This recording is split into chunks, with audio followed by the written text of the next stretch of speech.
Hi, so it's been a long time that we haven't recorded anything for OWASP Juice Shop. Let's record one video today. If you don't know what OWASP Juice Shop is, as a summary, OWASP Juice Shop is a purposefully insecure web application that has certain challenges for newcomers and for teachers and for a lot of different people to come over and solve the challenges and learn from it. So this is a short summary. If you want to know all about it, you can go to the OWASP website and learn all about it there. As far as we are concerned, I'm making an entire series on OWASP Juice Shop in which we are going challenge by challenge and resolving each and everything in order for you to learn how the OWASP Juice Shop can help you understand security better and how you can create better applications and how you can find bugs in it. Anyway, for starters, I have already created one video on how to install OWASP Juice Shop, but that was on Heroku, and now that Heroku is paid and we cannot use it anymore as a free tool, so a lot of newcomers would not be willing to pay for Heroku. That's why let's install it on our local, which is the easiest way to do it. So the way you would install OWASP Juice Shop would be to come over to the official GitHub repository of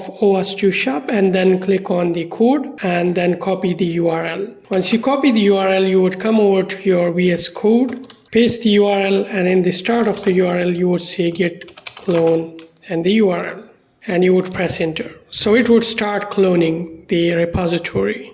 After cloning, you can just say npm install, and that would install all of the packages that are necessary. Sorry about that. We need to cd into Juice Shop and then say npm install. So what this npm install would do is it would install all of the packages that are necessary for OWASP Juice Shop that will get installed in order to have the Juice Shop up and running on our local PC. So it will take some time because it will download all of the packages that are required, and then once it's get downloaded to your local PC, it will also install it on your machine. Now that the npm has installed all of the packages, I can run the program by writing npm start. And once the application gets running, I can fire up Burp. In the past, in order to navigate the request through Burp, we needed to create some proxies using port 8080 or install Foxy proxy and navigate the request through that to the Burp. But now in the new Burp, we have a new option that is open browser.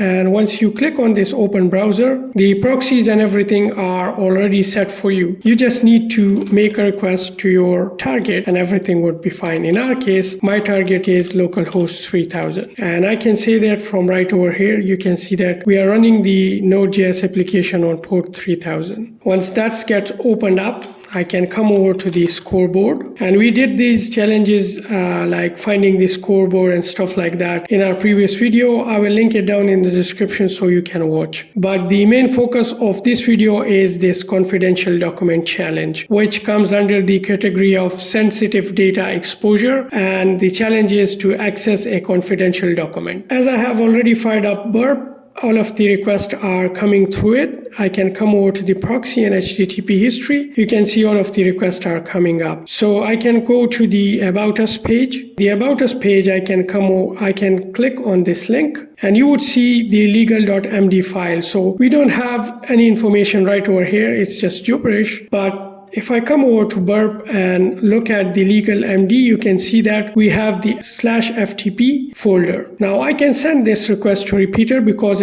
this request looks promising, and then I can come over to the repeater and remove the legal MD and send the request again. So you would see we would get 200 response, which means that everything is okay. We have the data. I can scroll down and right over here you would see some links. So the first href is empty, which I guess is for the back. The second one is a folder by the name of quarantine because it doesn't have any extension. What I'm interested in is position.md file because this looks promising. So I'll copy that and then scroll down and look through. So the announcement, we have the announcement, we have the coupons and stuff like that. So I'll come over to the browser as well, try to copy the /ftp, and you can see we have these files. So I can look through these files, and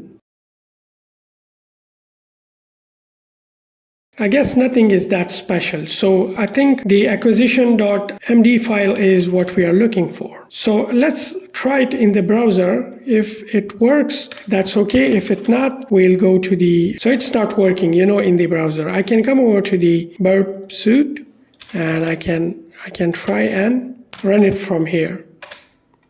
So I'll send the request once more and you can see we have confidential data. If I come over to the browser and try to run the localhost 3000, you would see the challenge has been completed. So this is how you can get the sensitive data exposure, the sensitive document exposure. You can go to the /ftp and explore the directory and find all of this. You can expect a lot more videos on OWASP Juice Shop, because recently I was working on challenge of the JWT tokens. I wasn't able to complete the challenge, but you can expect that soon because I'm working on that and it will soon be here for you to view. So I was working on this unsigned JWT as well as we have one signed JWT. So in the upcoming videos, a lot of awesome content is coming up. Be sure to subscribe and ring that notification bell so that whenever we release a new video, you get a notification and you visit our YouTube channel. So have a pleasant day. Bye for now, and I will see you in the next one.